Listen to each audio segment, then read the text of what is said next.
What's up, guys? Long time no see. I wanted to show you guys this special video here today in our exclusively free school community. We had Marcus, our AM director, take a live call, which he does every single week. He calls a seller for our free school community, which you can join with the link in my bio, and we'll put the link down below here, where it shows our whole business from A to Z and exactly how you can scale your wholesaling business. Now, you can see in this video, Marcus talked to a seller, and I won't spoil the ending, but it was a very good call. And again, just was something that we were able to do for Marcus, our other team member school member that was in here, to help him get a hold of a seller, communicate to a seller how we can get on the MLS and all that good stuff. So I hope you enjoy the call. This is, again, a live raw call. You got someone for MJ? You got someone from Marcus to dial in? I don't have anyone with any like real motivation. Let me see here. I have two people written down. Let's call them. Marcus will work his magic, see if we can't get him in. And then what about that lady last week? Can we convert her to a deal, you think? Or is she gone? The Sandra Juka. Mm-hmm. Yeah. She hasn't answered me in a minute. I don't know if you guys had any luck. I don't think he probably waited to reach out to you, gave us the okay, but let's see with Sandra what she got. Okay. So yeah, I mean, if you wanted to send out a message to her or call her, you can do that. And I have someone, he's asking right above market value. He's asking 239,900, and I've seen the top of the market is about 230. But he had a tenant in there, and they're about to leave out of the property. What deal is this? It's not the Sandra, is it? No, this guy's named James Johnson. Gotcha. And so you're saying, again, you're saying it's worth what right now? Yeah, well, I'm saying it could probably sell on market for 230, but he's asking 240. Oh, so yeah, not much there. But is there any pain or no? Not really. The only thing that I had was that the tenants were leaving the property, which is not much motivation. But I don't know the condition of it from what they've been dealing with, because they've been there for 4 years. Got it. So maybe Marcus, just call, see what happens. We'll go quick on it. That way it's not. And Marcus can just, he knows what to do. Go straight to motivation and see what we got. Boom. Okay, I'll send this information now. Put that in there. In the chart. Where are you at in the process with them? Have you given them an offer yet, or are you just still kind of getting all that started? You're qualifying. Yeah, I didn't give him an offer yet because he was saying he was still about 3 months out from selling when I first talked to him, which is about 2 months ago. So really, yeah, just seeing where he's at now and if he'd be ready to move forward with selling.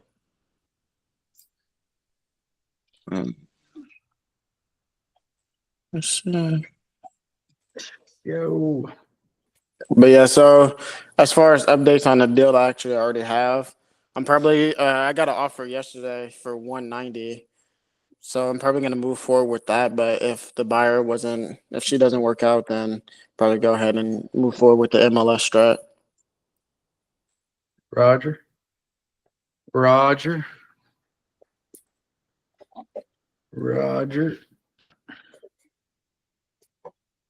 And then this is the address with some notes. Give him hell, Marky. Give him hell. Oh, Jesus.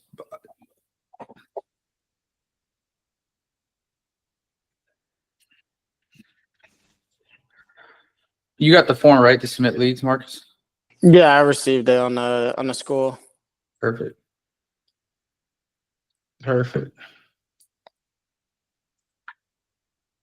And then I also have another one. Hers is a little bit trickier because it's basically a vacant lot, and there's been like 3 that sold on market. They sold around 76. It was like a single family lot. Hers is about 3,000 square feet more, but it's fully wooded.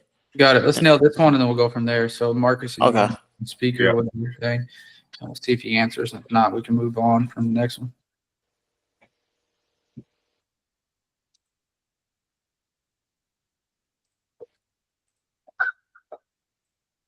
Hello? Hey, James. Yeah. Hey, James. This is Marcus. How you doing today? Yeah, how are you? I'm doing good, man. I appreciate you for asking. I was just giving you a quick call because one of my associates, Marcus, you had been talking with him about your place there on 2314 Summer Breeze. Yes. Yes, sir. And he said that you might have some interest in selling that. I am. Okay. I probably caught you at a bad time now. Okay, awesome. Well, look, man, I can kind of share with you how we work. I have some of the information from Marcus already, but it's always easier if I can get it, straight from the person that's looking to sell the property. So basically, if you don't mind, I'd like to share with you how we work and, see if it's something that you'd like to move forward with. Okay. Okay. Okay. So basically, I'm just going to ask you some questions, and I apologize up front. Some of them might sound a little redundant. I just want to make sure that I have everything correct on my side. So once I get the condition information, really get an understanding of the situation, what I would do at that point, if we did come to an agreement, I would send over a written agreement to your email, and we would both take a look at that together. Is that something you're currently in a position to do? Yes. Okay, perfect. Well, I have, like I said, some of the information here, but kind of catch me up to speed, James. Tell me a little bit about what's going on. That's 3-bedroom, 2-bath, 2-car garage, 1495 square feet. Replacement roof about 4 years ago, maybe 5 years ago. Same with the hot water heater. Same with the electrical. Okay. This house happened this is about 6 years old, I think. Okay. Bring veneer. Can you hear it? Slab. Yeah. We can hear pretty good. Slab, yes. What else you need to know? Yeah, man. So it sounds like you've been doing some work on it over the last few years. Is it currently tenant occupied, or what's the living situation there? Vacant. It's vacant. Yes, sir. Okay. About how long has it been vacant for? About a week. A week. Since Sunday the 31st. Okay. And you're fully set on selling it. You don't want to put another tenant in there and don't want to deal with toilets anymore? No more toilets. Okay. Okay, got it. And I mean, how long was the tenant in there? Did they take pretty good care of it? I know you said that you have done some updates over the last few years, but I mean, how did the tenant leave the property? Tenant was in the property 3 years. Great shape. Great shape. Okay. And James, was there anyone else that had any input on the decision to sell? I'm going to depends on you also. I mean, I have to go and interview anyone else. I don't know. No, he answered that input. That's me, the wife. Excuse me. Oh, okay. Yeah, Miss. Input on sale. Yeah, Mrs. Johnson has it right. Yes, my wife does. Yes. Okay, you're both on the same page that you want to sell it. Yes. Okay, excellent. Got it. So, I mean, what has you considering selling it at this point? Is it just that you're done being a landlord? I mean, what is the next step for you after you get this sold? Being a landlord, Retirement? Oh man, I'm looking forward to that one day. You got any plans with the money? That's personal. Yeah, man. I mean, I like to daydream too, so I just wanted to see if you could give me some ideas on what I could do with retirement once I get there. I'll pay my doctor bills off. Try to get everything taken care of that I need to get taken care of. Oh, you said you have to pay off some doctor bills? Yes. I had illness, serious illness. Is everything okay? I'm praying. I got a prayer loud. Yeah, man, I hear that. I mean, dealing with health conditions, it's no joke. But if you could get this taken care of and pay off all of those bills, I mean, how would that feel? Hey, that would feel great. As that lion say, that would feel good, right? That would feel great. I like that. That's what Frosted Flakes. Excuse me? That's Frosted Flakes, right? That's Frosted Flakes. Come on. Okay, I got it. So you're looking to get this all taken care of. Is there anything else that you have to pay off, or is it just the medical bills? And are you planning on having any fun with that money? Everything is fine. I would like to, but my health might be better. But I'm going to try to put up like the best that I can. Okay, got it. Well, I appreciate you for sharing all of that with me. Now, I mean, knowing everything that you've done to it, and you know what you're looking forward to doing once you get this sold, based on everything that you've told me, how much were you hoping to get for it? Your best offer, nothing too much less than HCAN appraisal value. I understand that this is investment, but I'm not planning to try to give it away to anybody. You said nothing less than what? The appraisal value provided by HCAN, I want something close to that. And what was that number? I don't recall, you know, it changes from the last time I looked. Okay. Yeah, the only reason I ask you, Mr. and Mrs. Johnson, is because just being straightforward with you, I don't care if the company, you know, pays you $1 or $1 million. It's not my money at the end of the day. The only time I get paid is if we buy a house. So it's in my best interest to understand a number that I need to go and fight for, because I can almost guarantee you there's never been a time where I've brought a property to the back of the office and they're overpaying more than what somebody would really be looking to get for it. So knowing that, I mean, what kind of range, ballpark range, would you need to be at in order to make this make sense for you? Okay, can you just get your best offer and come back to us? Yeah, you just want me to go. Like that? You just want me to go back there and get an offer? Yeah, I want you to get the best you can get. Don't come back with nothing stupid. You know, not like $150. $150,000. Don't come back with nothing like that. Nothing like 150,000? No, don't come back with that. Okay. Well, I mean, I'm just doing my quick research here. Like I said, I have to get everything approved. And would it shock you if I told you that traditionally, for a home similar condition, similar size to yours, we're paying cash as is around $120,000, $130,000? No, it wouldn't shock me, but I don't know anything about that. I'm just really interested in getting my little cash and running. You know what I mean? Yeah, I completely understand what you mean. But knowing, you know, like I said, knowing where we're traditionally buying at, I know we have overpaid for properties in certain areas in the past. So that's why I'm asking, you know, what's a number that I can go and fight for? You can't fight for a number because I'm not going to give you one. I want you to go get your best one.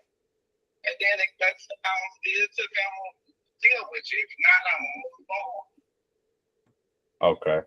Yeah, I hear what you're saying. The only problem that I have with that is I don't want to upset you. You know, I know that we're not always the best fit for everybody that we talk to, right? And I really just truly want to understand what makes you say yes today.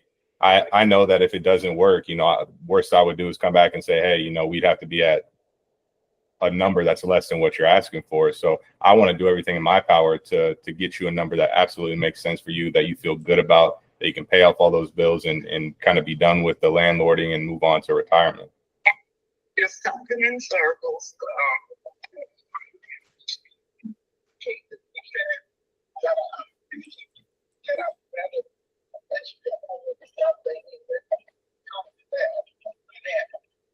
Okay, so you just want me to go back there and get an offer, and kind of let you know what that looks like. Okay.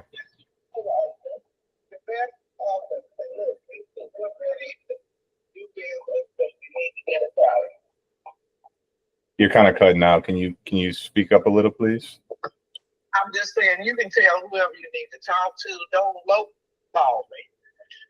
We want to get the best price we can get. So just come with your best. You said I know you maybe see the property. If you want to do that, we can schedule that and then talk. But so it's not going to be real price. Okay, so you said that you don't want to be lowballed, and usually when I hear that, it means that you've probably talked to other investors in the past, and they've hit you pretty low. I haven't talked to one of them, but I haven't talked to that many. I'm gonna talk to as many as I need to try to get where I want to go. Okay. Yeah, I understand where you're coming from. I'm guessing they probably offered you pretty low, like 140, 150, right? That'll work. You said that will work? I told you I didn't want 150. Somebody had said something like that. So I'm definitely interested in that. Anything less than that, don't waste yours or my time. Okay, so I mean, I think I heard you correct. You said if you could get another offer around 150, that would at least be worth the conversation. No, it would not. Okay, so are you at home, Marcus? It seems like you just relaxed and want to chit chat. No, I'm just trying to understand. Like I said, I want to make sure that I'm able to provide you with the best solution. And like I said at the beginning of the call, I don't know, if we're always going to be the best fit for everybody that we talk to. So I'm really just trying to establish that and get you a number that makes sense for you. 150, we're not a good fit. Okay. Well, can I put you on just a brief 30-second hold while I talk to my manager and see what we can do? Sure. All right, just a second. I'll put you on a hold, okay?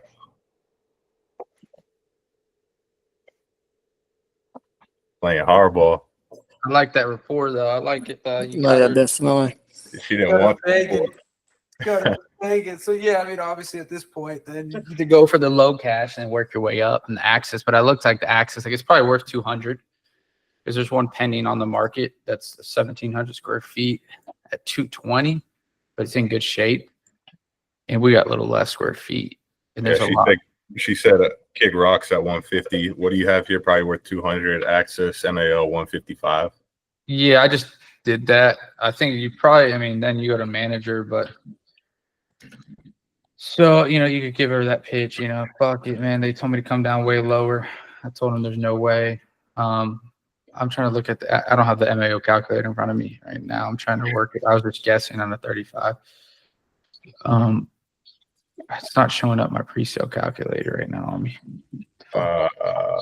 Yeah, 170 manager pitch. Yeah, so he hit her with the yeah, you know what to do, Marcus. 170 manager pitch. So okay. Hey, Mr. and Mrs. Johnson. You still there with me? Yeah. Okay. Yeah. I mean, I talked to my manager, Gino, and kind of like I thought, he was wanting to be around that 130, 140. I told him there's no way in heck that was going to happen. I also told him that you already turned down an offer of 150.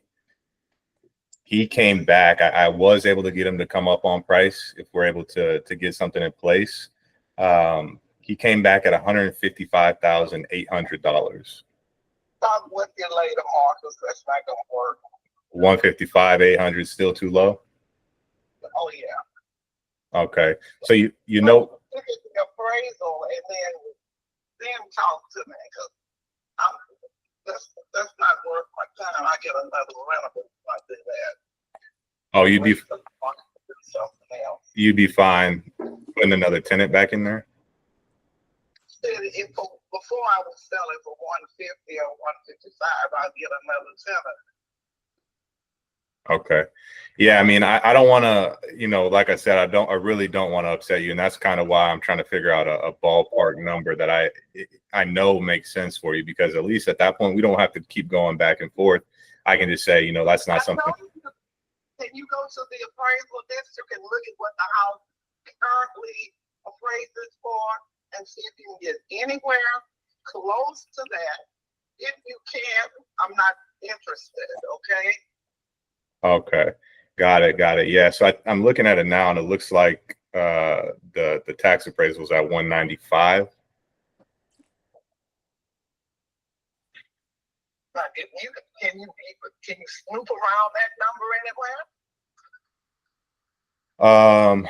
I mean, snooping around that number means a lot of different things to a lot of different people. So I mean, if I was able to do something like 165, 170, is that snooping around? No. That's not. We're way off. Yeah. Okay. So what is snooping around looking like, just so I understand?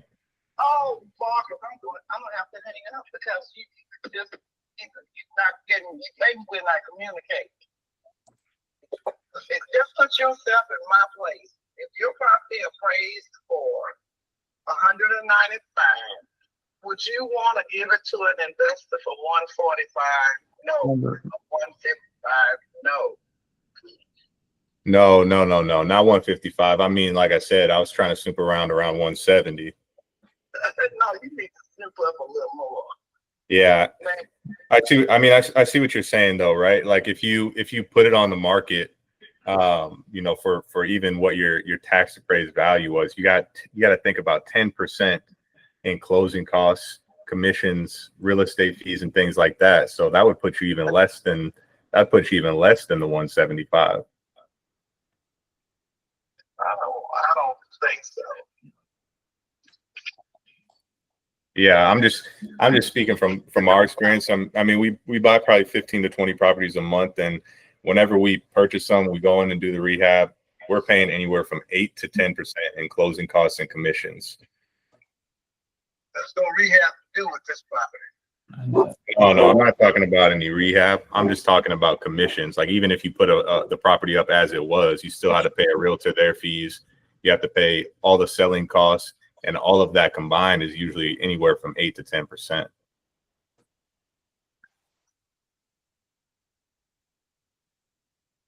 So what is your foul off? I mean, I might have a way that I could get you 170.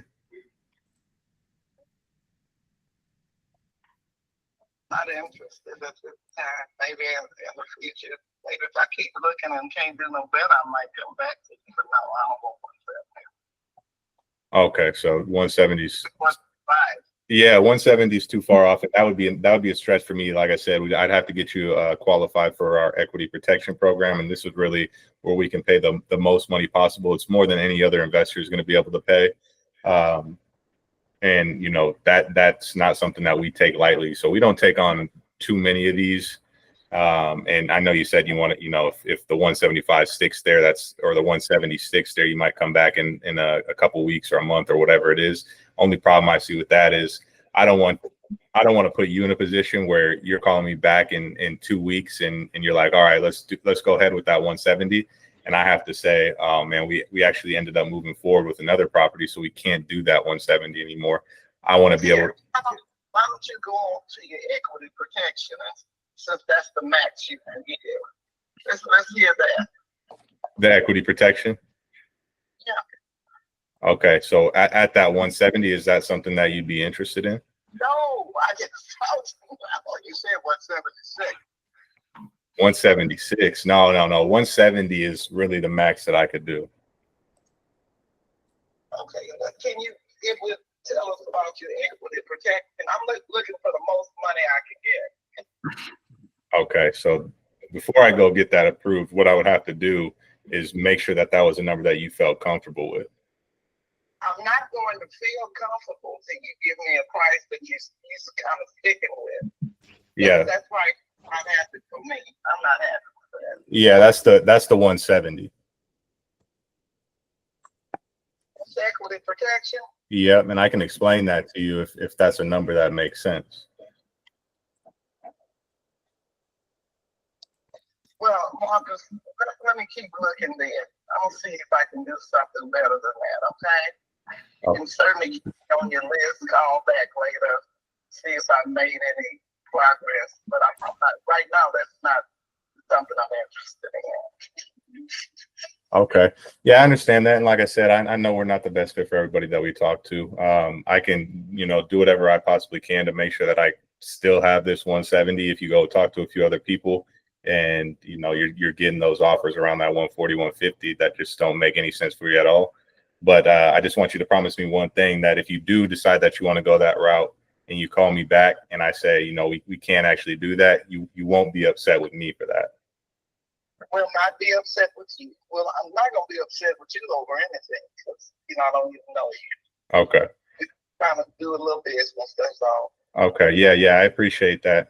How much time do you think you're going to want to give yourself before you end up making a decision on this? Couple of weeks. I just got my $10. I told you on the 31st. Okay. So we're working 3 days.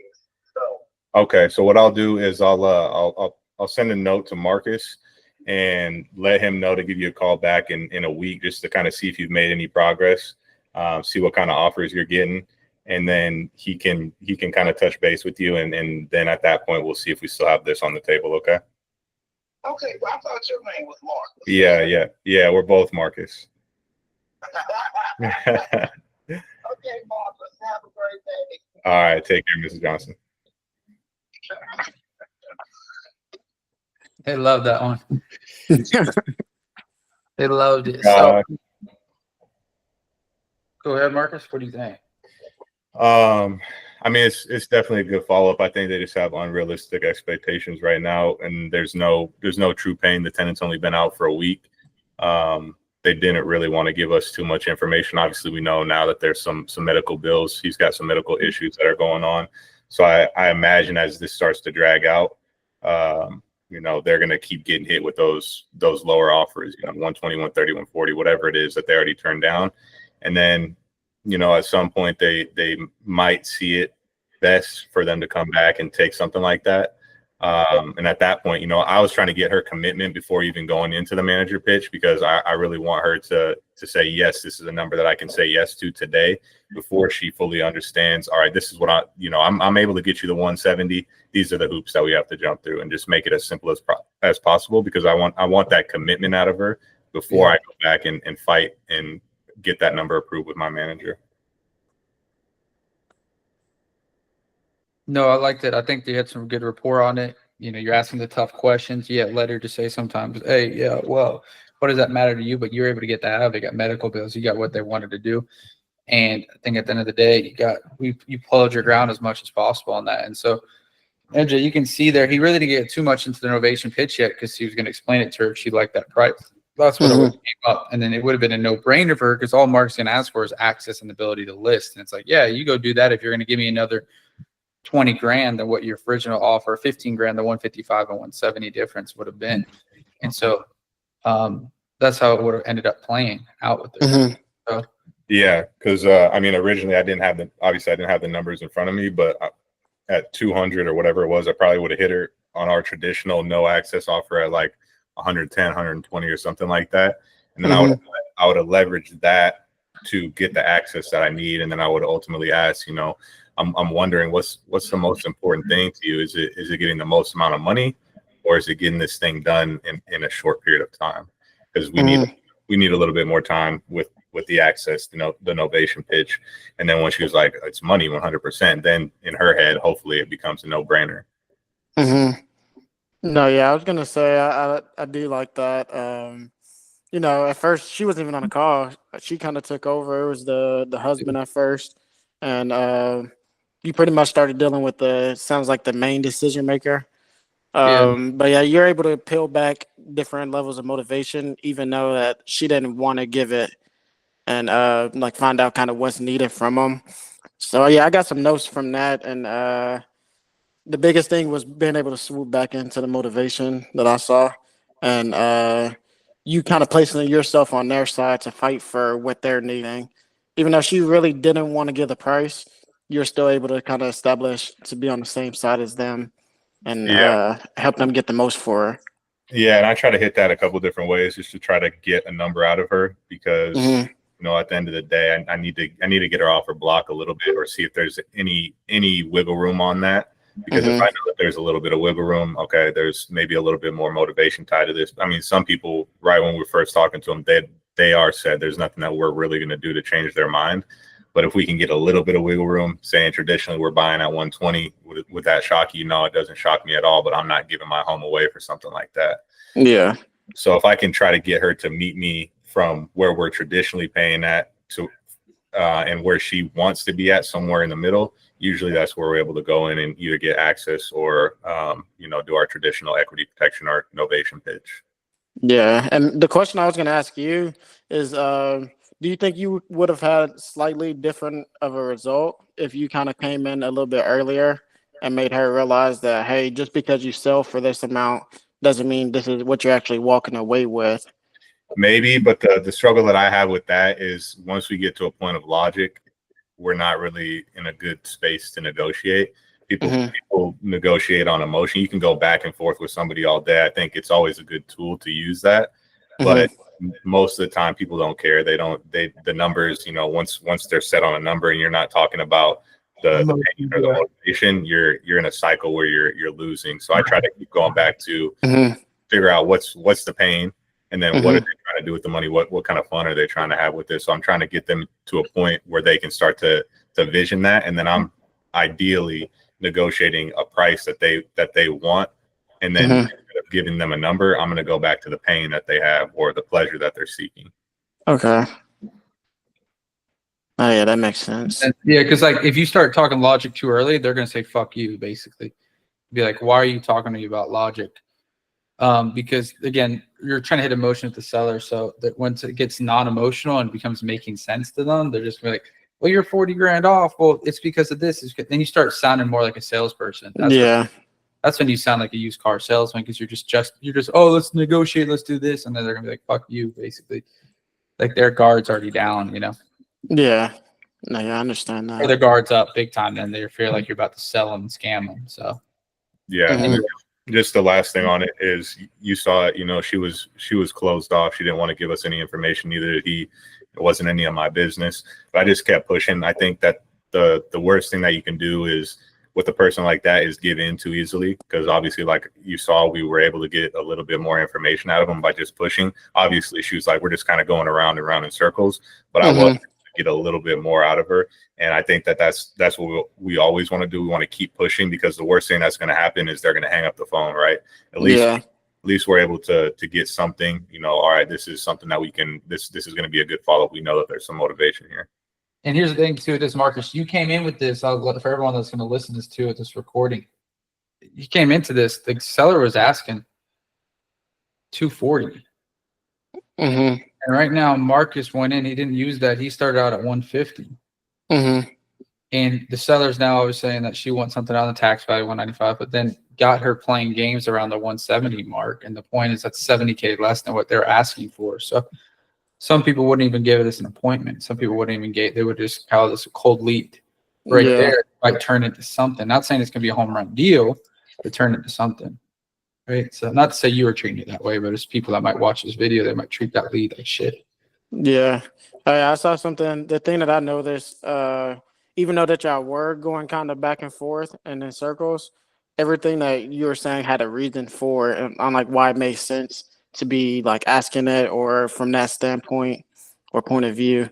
So that's something I really took away, because I told my my cousin, he's kind of like doing a little bit of work with me, is that like you always want to have a reason that they can hear and say like, okay, that makes sense. Like let me like give a little bit for that.